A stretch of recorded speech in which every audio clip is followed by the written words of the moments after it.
வந்து நம்ம நடந்துட்டு இருக்க டெஸ்ட் சீரிஸோட டே 3 கம்ப்ளீட் ஆயிடுச்சு. டே 4ல வந்து ஒரு எந்த டீம் நல்லா பெர்ஃபார்மன்ஸ் பண்ணால் அந்த டீம் தான் வின் பண்ணும் அப்படிங்கிற ஒரு சுச்சுவேஷனில் கொண்டாந்து டே 3யே கம்ப்ளீட் பண்ணியிருக்காங்க.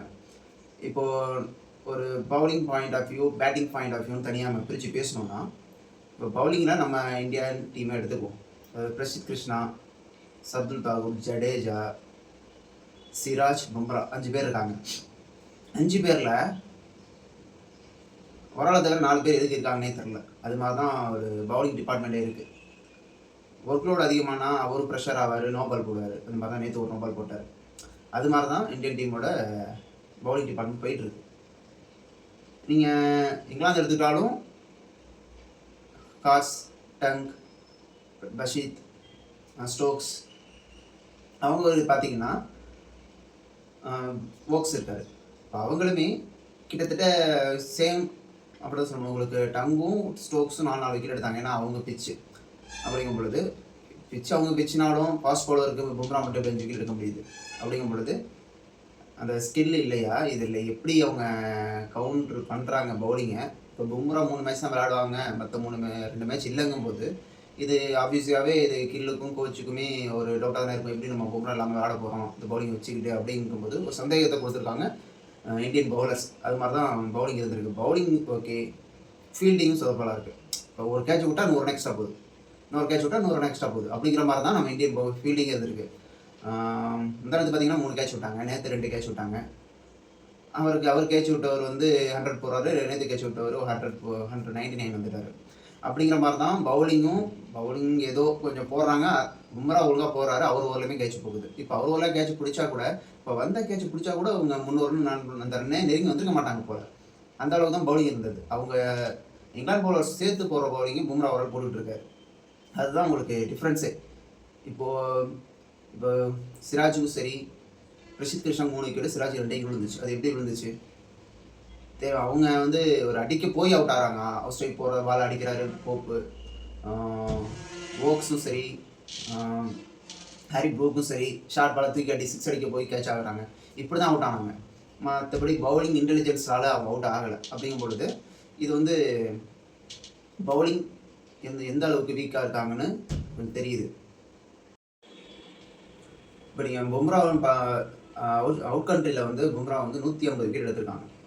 150 விக்கெட்டுங்கும் போது வாசிம் அக்ரமை விட அதிகமான விக்கெட் ஒரு ஆசியன் பிளேயர் வந்து எடுக்கிறது 150 விக்கெட். அப்படிங்கும்போது செம்ம ரெக்கார்டு. உங்களுக்கு இன்னமும் 3 மேட்ச் விளையாண்டாங்கன்னா நிறையா ரெக்கார்டை உடைச்சிருவார் பும்ரா. அவர் வேர்ல்டு பெஸ்ட் கிரிக்கெட்டர்னு சொல்லுவாங்க. அப்படிங்கும்பொழுது கண்டிப்பாக அந்த 3 மேட்ச் வரும்போது நிறையா ரெக்கார்ட்ஸ் இருக்குது. இன்னும் ப்ளே பண்ண வேண்டியதெல்லாம் நிறையா இருக்குது. அந்த ரெக்கார்டையும் முறியடிச்சிருவார். இப்போ நம்ம பேட்டிங் சைடு போனோம்னா ஓகே, ஃபஸ்ட்டு உங்களுக்கு டே 1 டே 2ல் ஒரு 300 போட்டாங்க. ஓகே, நம்ம இந்தியன் பேட்டர்ஸ் சாய் சுதர்ஷனும் கருணாயன் பெர்ஃபார்ம் பண்ணலை. ராகுல் 42, இதில் 47 ஆண்டிருக்காரு. அவரை பற்றி சொல்ல எதுவும் கிடையாது. அப்படின்னு பார்க்கும்போது கருணாயருக்கு வந்து ஒரு ட்வீட் போட்டிருந்தார், எனக்கு கிரிக்கெட் திரும்ப ஒரு சான்ஸ் கொடு அப்படின்னு போட்டிருந்தார். இப்போ சான்ஸ் கொடுத்துருக்காங்க. அந்த சான்ஸை எப்படி யூட்டிலைஸ் பண்ணுறாரு கருணாயர் அப்படிங்கிறது இன்னைய ஆட்டத்தில் தெரிஞ்சு போயிடும். ஏன்னா இப்போ கருணாயர் பெர்ஃபார்மன்ஸ் வச்சு தான் நம்ம வின் பண்ணுவோமா இல்லையா அப்படிங்கிற ஒரு விஷயம் வந்துருக்கு. ஏன்னா அவர் தான் 5th பொசிஷனில் இறங்குறாரு. அப்படிங்கும்போது கண்டிப்பாக இன்றைக்கி அவர் பேட்டிங் எனக்கு வாய்ப்பு இருக்குது.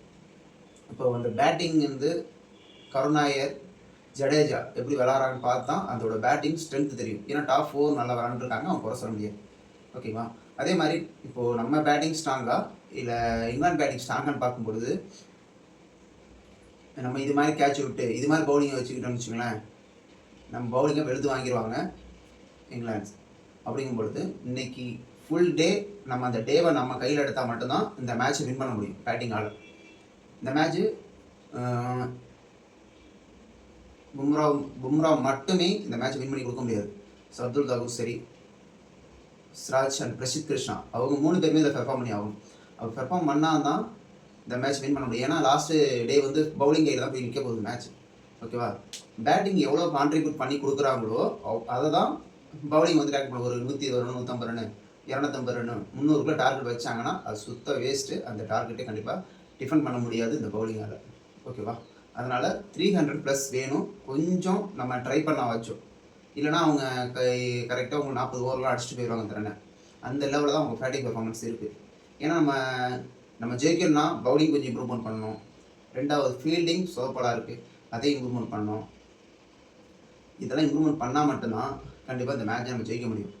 ஏன்னா இதுக்கு முன்னாடி ஃபீல்டிங் இதுக்கு முன்னாடி நிறையா எக்ஸ்பீரியன்ஸ் பிளேயர் விளையாண்டுருந்தாங்க. அவங்களாம் இது மாதிரி ஃபீல்டிங் டெஸ்ட் மேட்சஸில் விட்ட மாதிரி கிடையாது. இந்த ஃபஸ்ட்டு டெஸ்ட்லேயே இவ்வளோ ப்ரெஷராக வேறு என்ன ரீசன் தெரியல, கேச்சஸ் நிறையா விடுறாங்க. இதை அவங்க கிளியர் பண்ணிவிட்டு காம்படிஷன் பண்ணிட்டு தான் உங்களுக்கு இந்த டேவே அவங்க விளையாட வரணும். அப்போ விளையாட வந்தால் மட்டும்தான் இந்த மேட்ச்சை கண்டிப்பாக இந்த நியூ யங்கஸ்ட் பிளேயர்ஸ் வின் பண்ண முடியும். இல்லைனா இந்த மேட்ச்சுக்கு ரொம்ப கஷ்டம். டே 4ல் பவுலிங், ஃபீல்டிங், பேட்டிங், ஓகேங்களா, இந்த 3 விஷயத்துலையுமே யார் பெட்டராக பண்ணுறாங்களோ அவங்க தான் இந்த மேட்ச் அதிகம் வின் பண்ண வாய்ப்பு இருக்குது. அப்படிங்கிற மாதிரி தான் டே 5 நகரும். இப்போ பேட்டிங் நல்லா பண்ணாங்கன்னா கண்டிப்பாக டே ஃபுல்லாக இருந்தாலும் 300 ரன் அடிச்சிருவாங்க இந்தியா. கண்டிப்பாக இன்றைக்கி டிக்ளேர் பண்ணவே வாய்ப்பே கிடையாது. அப்படின்னா நீங்கள் பெரிய அது டே பர்ஃபார்மன்ஸ் பண்ணி ஒரு 350 அந்த ஸ்கோர் வச்சு இல்லை 400 வச்சு அவங்க லாஸ்ட்டாக ஒரு 10-15 ஓவர் விளையாட விடணும் இங்கிலாண்டில். அப்போ விளையாட விட்டு 2 விக்கெட் எடுத்து நாளைக்கு விக்கெட் எடுத்து க்ளோஸ் பண்ணுற மாதிரி தான் இருக்கணும். இல்லை அப்படி நீங்கள் 2 அடிக்கல அப்படின்னா இந்த டேஸ் க்ளோஸ் பண்ணால் தான் ஒரு ட்ராவை நோக்கியாச்சும் போகும். இல்லைனா அவங்க 50 ஓவர்லாம் கிடச்சி அசால்ட்டாக 300 எடுப்பாங்க. ஓகேவா, அப்படி இருக்கிற பிச்சும் சரி நம்ம பவுலர்ஸும் சரி, பும்ரா ஒரு ஆளால் இதை எப்படி ஹேண்டில் பண்ண முடியும்? அவர் ஒரு ஆள் 25 ஓவர் தான் போட முடியும். ஓகேவா, மற்ற மீத ஓவரெலாம் மற்றவங்க தான் போடுவாங்க. அப்படிங்கும்பொழுது ரொம்ப ப்ரெஷர் அவருக்கு. இதெல்லாம் மற்ற பவுலர்ஸ் ஹெல்ப் பண்ணால் மட்டும்தான் இந்த மேட்ச்சை இந்தியா ஜெயிக்க முடியும். இந்த மேட்ச் பவுலிங் கையில் தான் இருக்குது. அந்த டிபெண்ட் பண்ணி கொடுக்குறது ஃபஸ்ட் அதுக்கு பூஸ்ட்டாக இந்தியன் பேட்டர்ஸ் எவ்வளோ ரன்னு லீடு வைக்கிறாங்க அப்படிங்கிற பொறுத்து தான் இந்த மேட்ச் வின் பண்ணுறது இருக்குது. இந்த மேட்ச்சில் கீ பிளேயர்ஸாக யாராக இருப்பாங்கன்னா, இப்போது கில்லும் ராகுல் விளையாண்டுட்டு இருக்காங்க.